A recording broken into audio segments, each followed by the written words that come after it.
Before I open my mouth today, I need you to understand, this is not a message I chose. This is a message that was placed on my spirit.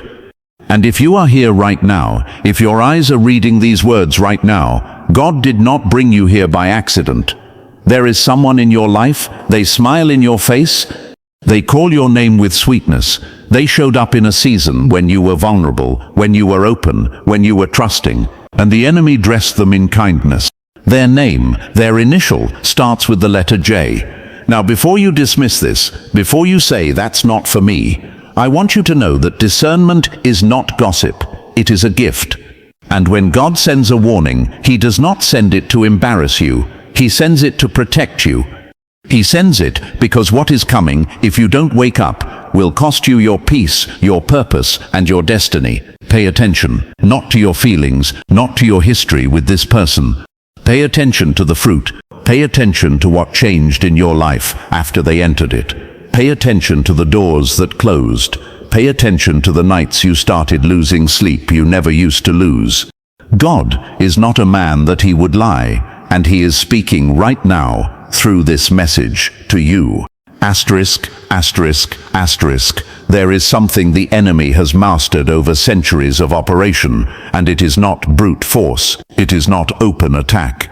It is not showing up in a form you would immediately recognize and reject. No, the enemy's greatest weapon has always been disguise. It has always been infiltration.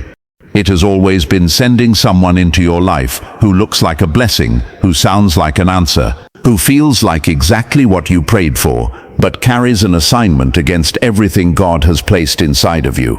And this is why discernment is not optional. This is why the Holy Spirit does not give you the gift of discernment as a suggestion. He gives it to you as a shield. He gives it to you because there are people walking into your life who have been specifically sent, not by God, but by the enemy, to derail what heaven has already declared over you. And one of those people carries the initial J. Now I need you to stay with me, because this is where many believers make their first mistake. They confuse deception with evil appearance. They think that if someone is sent against them, that person will look dangerous. They think they will feel uncomfortable from the very beginning. They think something will feel wrong immediately. But that is not how sophisticated deception works. That is not how the enemy assigns people to your life. The enemy studies you. He studies your wounds. He studies what you have been praying for. He studies the loneliness you carry in private, the dreams you have shared with very few people, the areas where your faith has been tested and your confidence has been shaken. And then He sends someone who speaks directly into every single one of those places. This person with the initial J did not walk into your life without a strategy. There was a point of entry. There was a moment, and if you sit still long enough you can identify it, where something shifted, where a door opened, where you let your guard down, not because you were foolish, but because they were deliberate, because they were patient, because they were consistent enough, long enough for you to lower your wall and call it trust. And here is where deception does its deepest work. It does not happen in the dramatic moments. It happens in the quiet ones. It happens in the conversations that felt so safe you said things you had never said to anyone. It happens in the vulnerability that felt so mutual you assumed it was genuine. It happens in the comfort that slowly, silently began to replace your dependence on God with a dependence on them. And you did not notice, because it did not feel like compromise. It felt like connection. But discernment is not about feelings. Discernment is about alignment. The question is never only, does this person make me feel good? The question that the Spirit of God is asking you, the question that this warning is demanding you answer, is, does this person's presence in your life align you closer to God or pull you further away? Are you praying more or less since they came? Are you in the Word more or less? Is your peace increasing or being slowly, quietly consumed? Are the people who genuinely love you drawing closer to you, or have you noticed a strange distance forming between you and those who carry wisdom? Because the enemy does not just send J to harm you directly. J was sent to isolate you, to make you question the right voices while amplifying the wrong one. to keep you so emotionally invested, so deeply tied, so convinced that what you feel is real and what you sense is paranoia, that by the time the damage is visible, it is already deep. This is not about hatred. This is not about suspicion of every person whose name begins with J. This is about one specific soul in one specific season of your life, who God, in His mercy, in His love, in His refusal to watch you walk into destruction, is taking the time to warn you about. And the warning itself is proof that it is not too late. The warning is proof that God's hand is still over your life. The warning is proof that heaven is still paying attention to your story, still invested in your outcome, still fighting for the future. He promised you before you were ever born. Asterisk. Asterisk. There is a principle that does not require your agreement to be true. It does not require your acknowledgement to operate. It does not need your permission to produce results in your life. And that principle is this: everything that is alive produces fruit. Everything that carries an assignment, whether that assignment is from heaven or from hell, will eventually reveal itself through what it produces. You cannot hide fruit forever.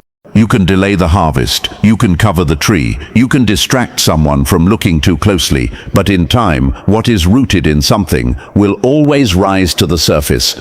Asterisk. Asterisk.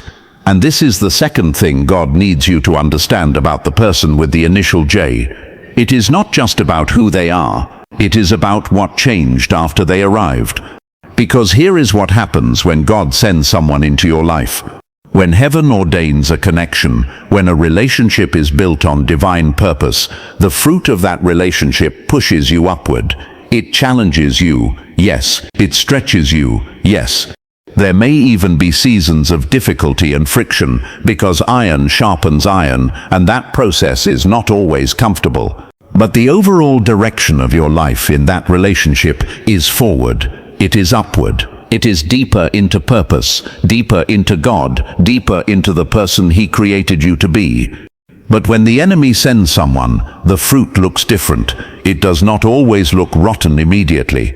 In fact, in the beginning, it can look extraordinary. There is excitement. There is momentum. There is a feeling of finally, someone who understands me. Finally, someone who sees me. Finally, something that feels right. And you interpret that feeling as confirmation. You interpret the intensity of it as divine appointment. But intensity is not the same as integrity. Excitement is not the same as anointing. And the enemy knows how to manufacture feelings that imitate the real thing long enough to get you invested. So God is not asking you to go back to the beginning of this relationship and analyze the feeling. He is asking you to look at the fruit. He is asking you to be honest, genuinely, painfully, courageously honest about what has grown in your life since Jay entered it. Look at your prayer life. Not what it was before, not what you intend it to be. What is it right now in this season since this person became a significant presence in your world? Because when God sends someone, your hunger for Him does not decrease. Your desperation for the Word does not dry up. Your prayer life does not become something you keep meaning to return to. If anything, a God-sent relationship creates a spiritual atmosphere that makes you want more of God, not less.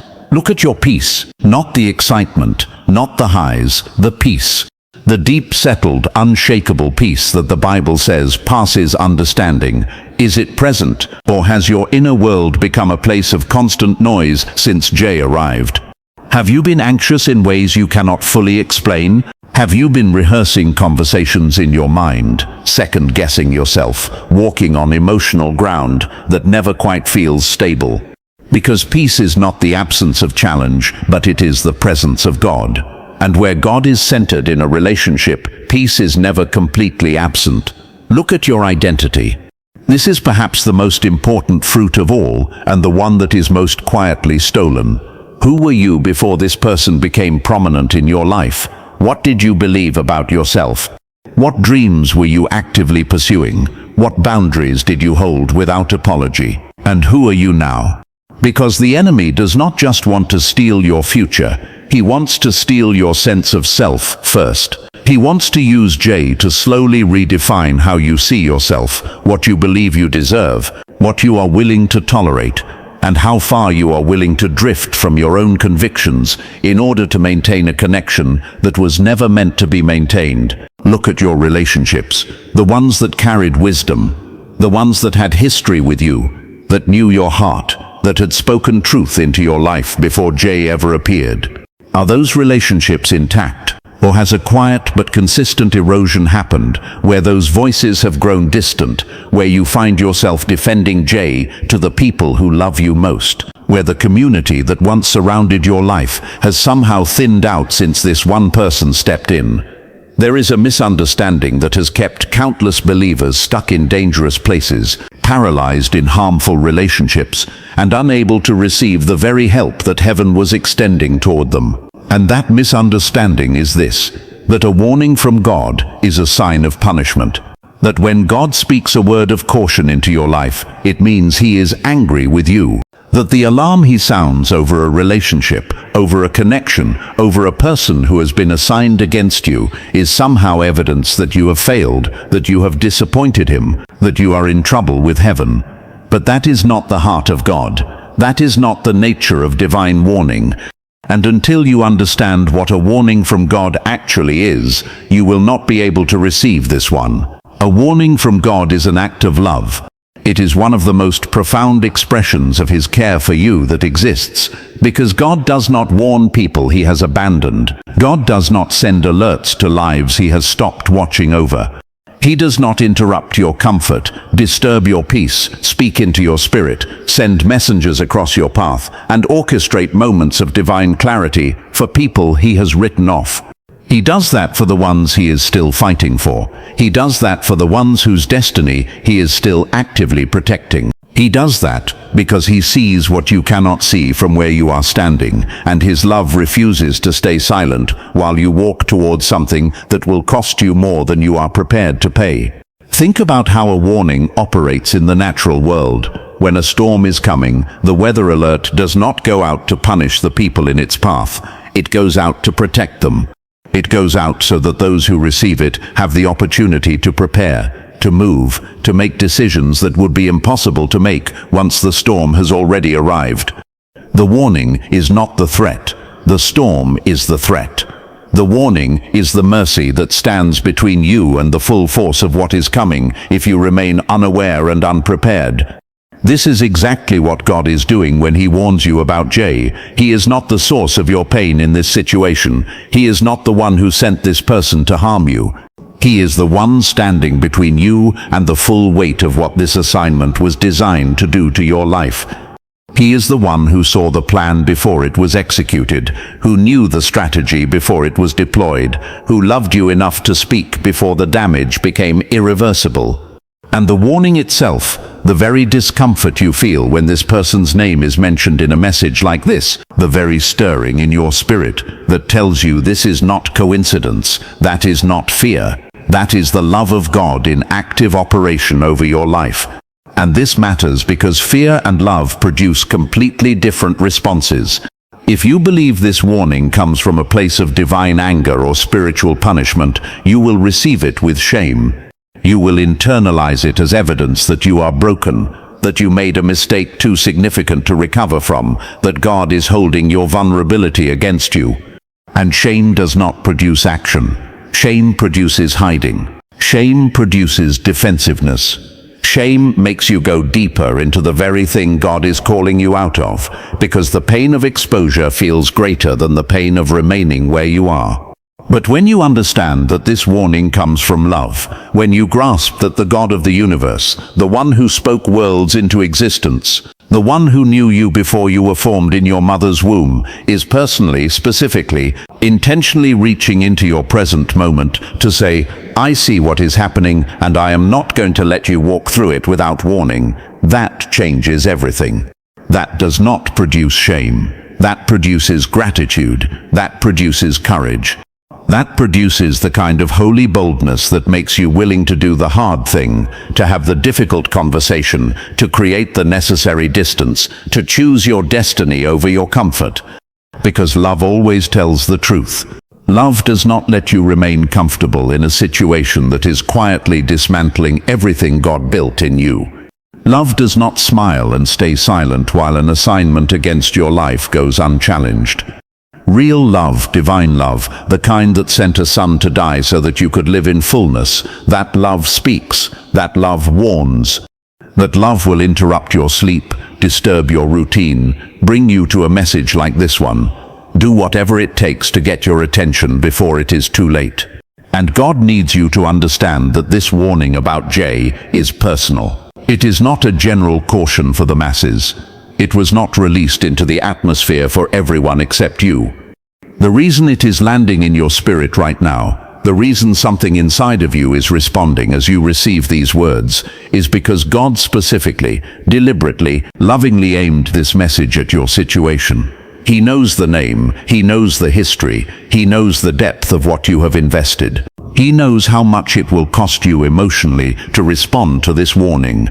And He is telling you clearly, what I am protecting you from is worth far more than what responding to this warning will cost you. Asterisk. There is a moment in every divine warning where the responsibility shifts. There is a point where God has spoken, where the Spirit has moved, where the message has landed, where the confirmation has been too consistent and too clear to be dismissed as coincidence. And in that moment, the burden is no longer on heaven to keep sending signs. The burden moves to you, because God is not going to force your obedience. He is not going to drag you out of what He warned you about. He is not going to override your will, bypass your choices, or remove the consequences of your inaction simply because you heard the warning and chose to delay. And this is the part of divine warning that many believers never fully reckon with, that hearing is not the same as responding, and responding tomorrow is not the same as responding now. Asterisk. This is what delayed obedience truly is. It is not a middle ground. It is not a safer, softer version of disobedience that God grades on a curve. Delayed obedience is disobedience wearing the costume of intention. It is the place where people say, I know God is speaking to me about this, and then return to the very situation God spoke about, telling themselves that they will respond when the time is right, when they feel more ready, when the emotional cost feels more manageable, when they have figured out exactly how to handle it. But the time that feels right never arrives on its own. Readiness is not a feeling that descends upon you while you remain in the same position. And the emotional cost of obedience does not decrease the longer you wait. In most cases, it increases, because every additional day you spend in a place God told you to move from is another day the roots go deeper, another day the attachment grows stronger, another day the assignment against your life has uninterrupted access, and Jay is counting on your delay.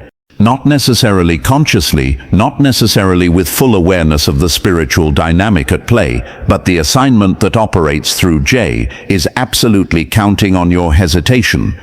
It is counting on your love for this person to outweigh your trust in God's warning. It is counting on your history with them to make the future God is calling you toward feel too uncertain to pursue. It is counting on the discomfort of action to feel greater than the slow, quiet destruction of inaction. Because delay is one of the enemy's most effective tools. He does not always need to stop you outright. He simply needs to stall you long enough for the window of clearest action to close, for the situation to become so complicated that obedience feels impossible, for your identity to become so entangled with this connection that you can no longer clearly see where you end and where the assignment begins. So God is not just calling you to awareness in this moment.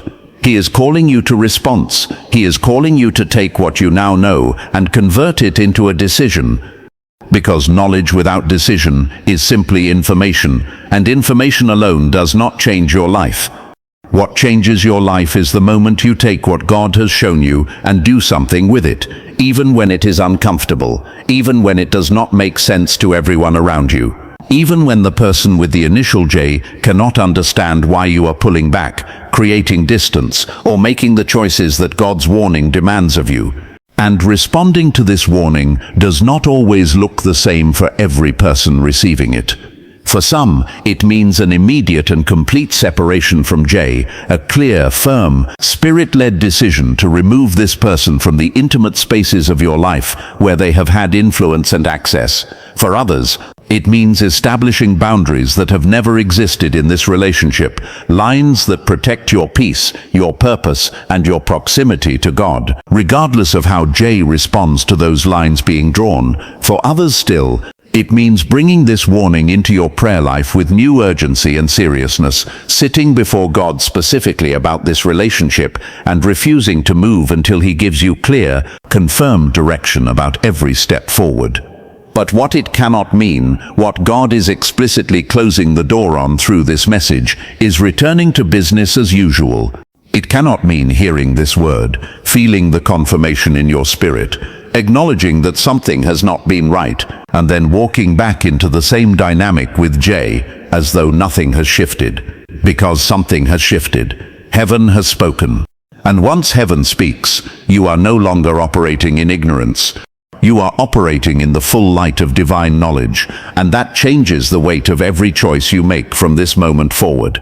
Because the God who warned you is the same God who has already prepared the path forward. He did not send this warning as a dead end. He did not expose what Jay carries in your life, only to leave you standing alone with nowhere to go. Every warning from God comes attached to a way of escape, a path of restoration, a next step that leads you not just away from what was harming you, but toward everything that was always meant for you. The warning is not the destination, it is the doorway. And on the other side of your obedience is the peace that Jay was assigned to steal. The purpose that this season of distraction was designed to delay, the relationships that were waiting for you to have space to receive them, and the version of your future that God has been preserving through every warning, every sign, every message, and every moment of divine interruption He has sent your way